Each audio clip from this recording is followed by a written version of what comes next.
பீர்ல போதை இல்லைங்கிறான். அதே இது 2 பாட்டில் பீரை குடிச்சான்னா போதை வருது இல்ல?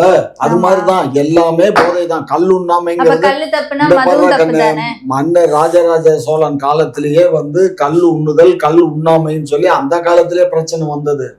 அதெல்லாம் அப்போ யாரெல்லாம் கல் சாப்பிட்டாங்கன்னா, அதாவது அந்த அதாவது மர இலைகள் மரப்பட்டைகளை உடைகளா உடுத்திக்கிட்டு அவங்க மாமிசங்களை மிருகங்களை வேட்டையாடி அந்த மாமிசங்களை கடிச்சுக்கிட்டு இந்த கையில இதுவும் அந்த மொத்தையும் இந்த கையில கறியும் கடிச்சுக்கிட்டு தெருவா வருவானுங்களாம் அந்த காலத்துல. நான் சரித்திரத்துல படிச்சிருக்கேன். சரியா? அப்படி இருந்த காலம். அதுல மது இருக்க போய் போதை இருக்க போய் தான் அதை குடிச்சான். இன்னைக்கு புதுசா நவீனமா ஒண்ணு கண்டுபிடிக்கிறான். என்ன தெரியுமா? அதுல போதை வேணும்னா அந்த கல்லு கடையில ஓபன் பண்றான் பாருங்க, அவனுக்கு கல்லு கடையில ஒருத்தனுக்கு நல்ல போதை இருக்கு இந்த கல்லுல அப்படின்னு குடிக்கணும்னா ஊமத்தங்க இருக்கு பத்தியா, அதை தட்டி அதை எடுத்து அதுக்குள்ள போடுவான்.